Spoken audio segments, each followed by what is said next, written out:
नमस्कार दर्शकों हो, जानवी इस घटना में आपका स्वागत है। आज इस वीडियो में हम 12 ज्योतिर्लिंग के बारे में बात करेंगे। जैसे कि आप सभी जानते हैं, भगवान शिव ने 12 जगहों पर खुद अपने भक्तों को दर्शन दिए और वही जगह आज 12 ज्योतिर्लिंग के नाम से जानी जाती है। हिंदू पौराणिक ग्रंथों के अनुसार जब तक मनुष्य भगवान शिव के इन 12 ज्योतिर्लिंग का दर्शन नहीं करता, तब तक उसका आध्यात्मिक जीवन पूर्ण नहीं हो पाता।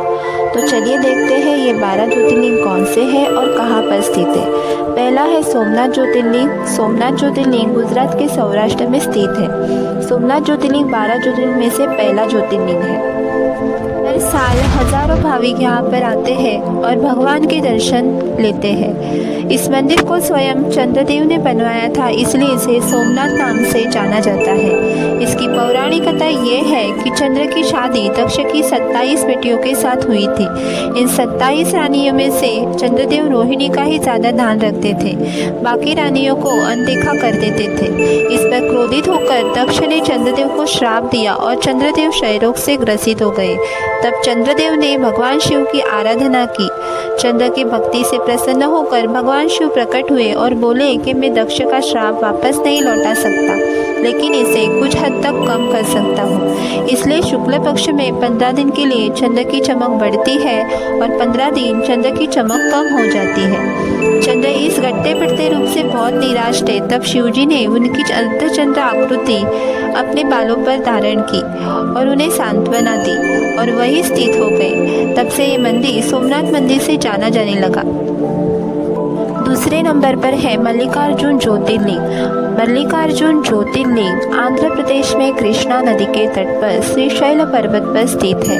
इसे साउथ का कैलाश भी कहा जाता है। इसकी विशेष बात यह है कि इस ज्योतिर्लिंग में भगवान शिव के साथ माँ पार्वती भी है। महाभारत के अनुसार श्रीशैल पर्वत पर भगवान शिव का पूजन करने से अश्वमेध यज्ञ का फल प्राप्त होता है और सभी प्रकार के कष्ट दूर हो जाते हैं। इसकी पौराणिक कथा यह है कि माता पार्वती और शिवजी ने अपने पुत्रों का विवाह करने का निर्णय किया, परंतु किसका विवाह पहले किया जाए इस बात पर बहस हो गई और भगवान शिवजी ने कहा, जो भी दुनिया की परिक्रमा करके पहले लौटेगा उसका विवाह पहले होगा। तब गणेश जी ने अपनी माता पिता की 7 बार परिक्रमा की और आप ही मेरी दुनिया है ये कहा। तब गणेश जी जीत गए और उन्होंने गणेश जी का विवाह रिद्धि सिद्धि से कर दिया। इस बात से कार्तिकेय नाराज होकर कैलाश पर्वत छोड़कर क्रौंच पर्वत पर गए। तब माता पार्वती कार्तिकेय को लेने गई, लेकिन कार्तिकेय वहां से भी चले गए। जिस स्थान पर भगवान शिव और देवी पार्वती ने अपने पुत्र की प्रतीक्षा की और अब पुत्र से परेशान होकर उन्होंने एक ज्योतिर्लिंग का रूप धारण किया और वहीं रहने लगे, जिसे फिर मल्लिकार्जुन नाम से जाना गया। मल्लिका का अर्थ है पार्वती और अर्जुन का अर्थ है शिव। नंबर 3 पर है महाकालेश्वर ज्योतिर्लिंग। महाकालेश्वर ज्योतिर्लिंग मध्य प्रदेश के उज्जैन में क्षिप्रा नदी के किनारे स्थित है। महाकालेश्वर ज्योतिर्लिंग को स्वयंभू माना जाता है, यानी कि इसकी उत्पत्ति स्वयं हुई है।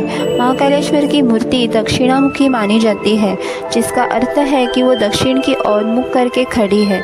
यह तंत्र साधना के लिए अहम मानी जाती है, क्योंकि तंत्र साधना के लिए दक्षिणमुखी होना जरूरी है। इसकी पौराणिक कथा यह है कि दूषण राक्षस के अत्याचारों से पीड़ित होकर यहाँ के राजा और प्रजा ने भगवान शिव का आह्वान किया।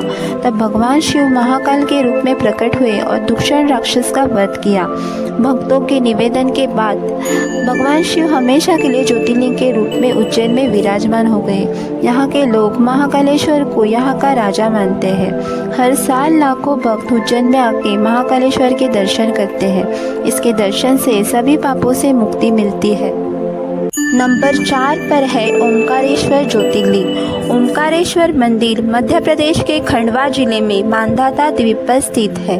इस द्वीप का आकार ओम अक्षर की तरह है, इसलिए इसका नाम ओमकारेश्वर पड़ा।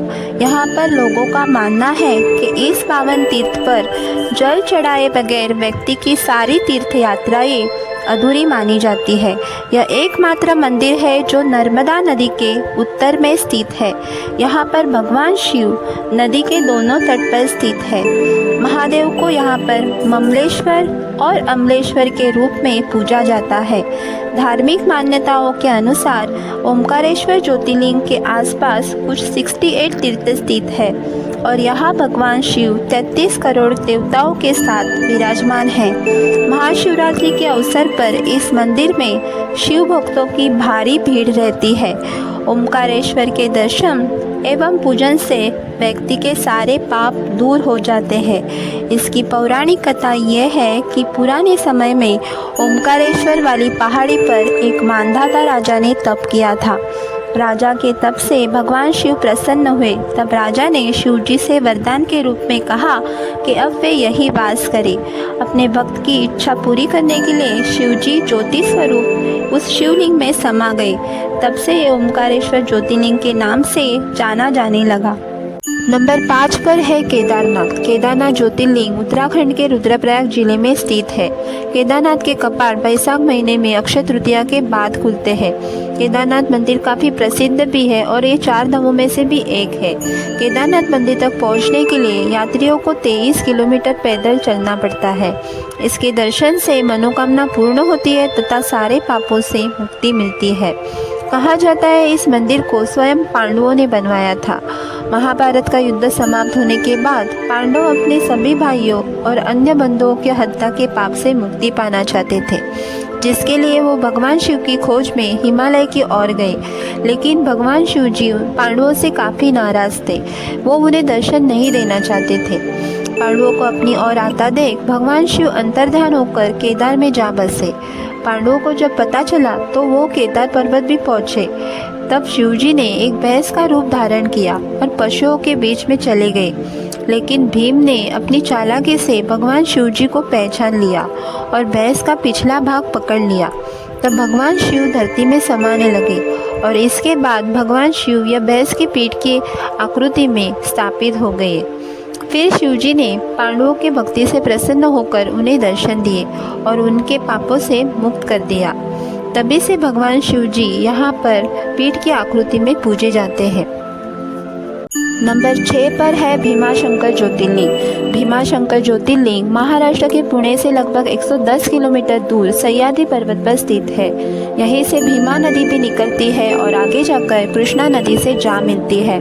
ऐसा कहा जाता है सूर्योदय के बाद जो कोई इस शिवलिंग के दर्शन करता है उसे उसके पापों से मुक्ति मिलती है और स्वर्ग लोक में स्थान मिलता है। इसकी पौराणिक कथा यह है कि भीमा कुंभकर्ण का बेटा था। अपने पिता की हत्या का बदला लेने के लिए उसने कठोर तपस्या की और ब्रह्मा जी से वरदान प्राप्त किया। उसने अपनी शक्ति का इस्तेमाल कर लोगों को नुकसान पहुंचाना शुरू कर दिया।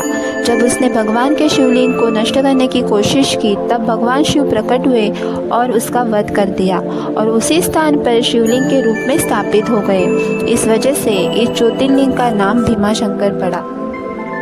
नंबर 7 पर है काशी विश्वनाथ। काशी विश्वनाथ मंदिर उत्तर प्रदेश के वाराणसी में गंगा नदी के पश्चिमी तट पर स्थित है। बाबा विश्वनाथ की नगरी काशी त्रिशूल की नोक पर बसी है। कहा जाता है यह महादेव का अत्यंत प्रिय स्थान है। मंदिर के मुख्य देवताओं को श्री विश्वनाथ और विश्वेश्वर के नाम से जाना जाता है, जिसका अर्थ है ब्रह्मांड के भगवान। ऐसा माना जाता है कि इस मंदिर के दर्शन करने से मोक्ष की प्राप्ति होती है। हिंदुओं के पवित्र ग्रंथ शिव पुराण में ज्योतिर्लिंग का उल्लेख है। कहा जाता है भगवान शिव विवाह के बाद माता पार्वती को काशी ले आए। पुराणों के अनुसार काशी पहले भगवान विष्णु की पुरी थी। महादेव को काशी इतनी अच्छी लगी कि उन्होंने इसे विष्णु जी से मांग लिया और पार्वती के साथ भगवान शिव वही निवास करने लगे और वहाँ विश्वनाथ ज्योतिर्लिंग के रूप में खुद को स्थापित कर लिया। तब से काशी उनका निवास स्थान बन गया। हर साल हजारों पर्यटक यहाँ पर आते हैं और काशी विश्वनाथ के दर्शन लेते हैं। यहाँ की गंगा आरती बहुत ही प्रसिद्ध है। दुनिया भर के लोग इस गंगा आरती में शामिल होकर आशीर्वाद प्राप्त करते हैं। नंबर 8 पर है त्र्यंबकेश्वर। त्र्यंबकेश्वर मंदिर नासिक जिले में लगभग 28 किलोमीटर दूरी पर ब्रह्मगिरी नामक पर्वत के पास स्थित है, जहाँ से गोदावरी नदी बहती है। त्र्यंबकेश्वर ज्योतिर्लिंग में ब्रह्मा, विष्णु और महेश तीनों विराजित है। यही इस ज्योतिर्लिंग की सबसे बड़ी विशेषता है। इस मंदिर में काल सर्प शांति, त्रिपिंडी विधि और नारायण नागमयी की पूजा करने के लिए दूर दूर से लोग आते हैं और यहाँ पूजा करके अपनी समस्याओं का निवारण करते हैं। इस मंदिर का निर्माण काले पत्थरों से किया गया है। इसकी पौराणिक कथा ये है कि एक बार सभी ऋषियों ने गौतम ऋषि पर गौ हत्या का आरोप लगाया। सभी ऋषियों ने कहा कि तुम्हें प्रायश्चित करने के लिए देवी गंगा को यहाँ लाना होगा। तब गौतम ऋषि ने शिवलिंग की स्थापना की और वहाँ पर तपस्या की। ऋषि के भक्ति से प्रसन्न होकर शिवजी और माता पार्वती प्रकट हुए। तब ऋषि गौतम ने शिवजी से गंगा को उस स्थान पर भेजने का वरदान मांगा। देवी गंगा ने कहा कि यदि शिवजी इस स्थान पर रहेंगे तो ही वो यहाँ रहेगी। गंगा के ऐसे कहने पर शिवजी वहाँ त्र्यंबकेश्वर ज्योतिर्लिंग के रूप में वास करने को तैयार हुए और गंगा नदी गौतमी के रूप में बहने लगी। नंबर 9 पर है बैद्यनाथ ज्योतिर्लिंग। बैद्यनाथ ज्योतिर्लिंग देवघर के झारखंड में स्थित है। यहाँ शिव और शक्ति दोनों साथ में विराजमान है, इसलिए इसे शक्तिपीठ के नाम से भी जाना जाता है। मान्यता है कि इसकी स्थापना स्वयं भगवान विष्णु जी ने की थी और ऐसा कहा जाता है कि यहाँ सभी भक्तों की मनोकामना पूर्ण होती है। इसलिए मंदिर में स्थापित शिवलिंग को कामना लिंग के नाम से भी जाना जाता है। हर साल हजारों भक्त यहाँ पर आते हैं और दर्शन लेते हैं।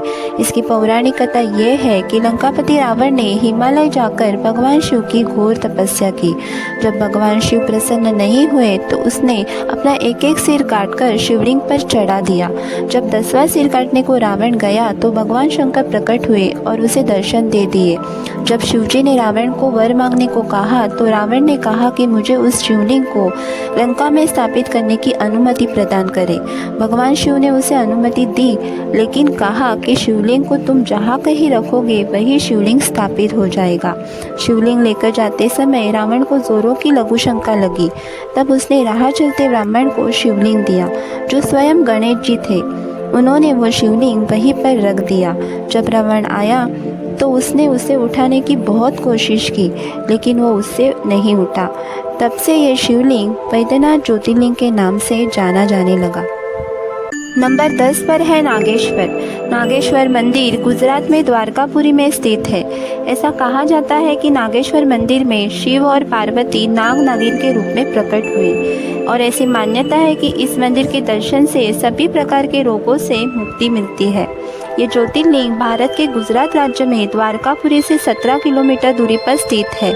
नागेश्वर ज्योतिर्लिंग के परिसर में भगवान शिव की एक बहुत बड़ी प्रतिमा बनाई गई है, जो कि 80 फीट ऊंची 25 फीट चौड़ी है। इस मंदिर में सुबह 6 बजे से भक्तों को प्रवेश मिलता है। यहाँ कई तरीकों की भगवान शिव की पूजा और अभिषेक किया जाता है। जिन लोगों को सर्पदोष होता है उन्हें यहाँ धातुओं से बना नाग नगिन अर्पित करना चाहिए। जो कोई ऐसा करता है उसे नाग दोष से मुक्ति मिलती है। इसकी पौराणिक कथा यह है कि एक दारुक नाम का राक्षस था। उसने ऋषियों और अन्य प्राणियों को सताना शुरू कर दिया। अपने भक्तों की और ऋषियों की रक्षा करने के लिए भगवान शिव और माता पार्वती यहाँ प्रकट हुए और उन्होंने दारुक का वध कर दिया और भगवान शिव नागेश्वर ज्योतिर्लिंग के रूप में स्थापित हो गए। 11वें नंबर पर है रामेश्वर ज्योतिर्लिंग। रामेश्वर ज्योतिर्लिंग तमिलनाडु के रामनाथपुरम रामेश्वरम द्वीप में स्थित है। रामेश्वर ज्योतिर्लिंग 4 धामों में से एक है। यहाँ भगवान राम ने लंका पर चढ़ाई करने से पूर्व पत्थरों से सेतु का निर्माण किया था, जिस पर चढ़कर वानर सेना लंका पहुंची और वहां पर जीत गई।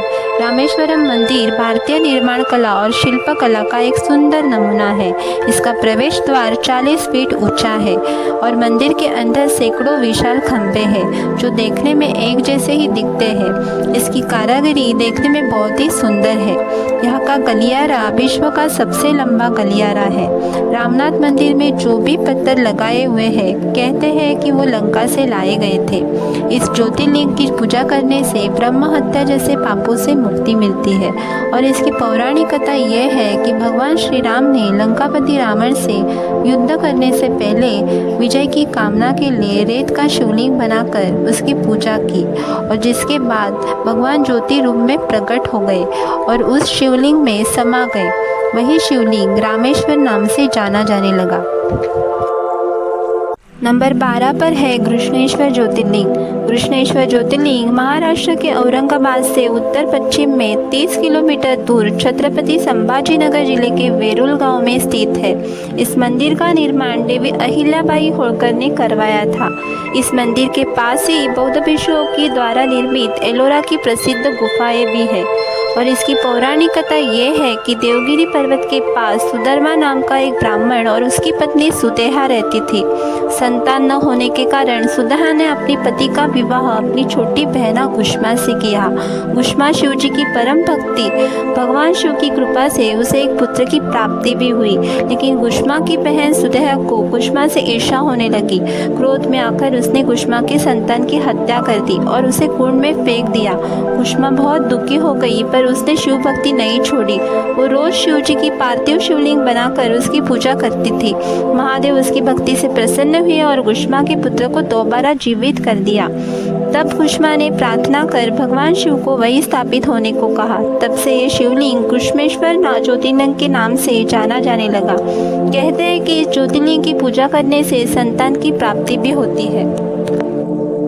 इस तरह से इन 12 ज्योतिर्लिंग के दर्शन करने से आपकी मनोकामना पूर्ण होती है तथा हर पापों से मुक्ति मिलती है। सौराष्ट्रे सोमनाथम च श्रीशैले मल्लिकार्जुनम उज्जयिन्यां महाकालम ओंकारमलेश्वरम पर्ल्याम वैद्यनाथम च डाकिन्याम भीमशंकरम सेतुबंदे तु रामेशम नागेशम दारुकावने वाराणस्या तु विश्वेश्वरम त्र्यंबकम गौतमी तटे हिमालये तु केदारम गुष्मेशम शिवालये एतानि ज्योतिर्लिंगानि सायं प्रातः नरा सप्तजन्मकृतं पापम स्मरणेन विनश्यति। तो दोस्तों, कैसे लगे आपको इन 12 ज्योतिर्लिंग की वीडियो? कमेंट बॉक्स में ज़रूर बताना। वीडियो को एक लाइक और सब्सक्राइब करना ना भूलना। तब तक के लिए टेक केयर एंड धन्यवाद।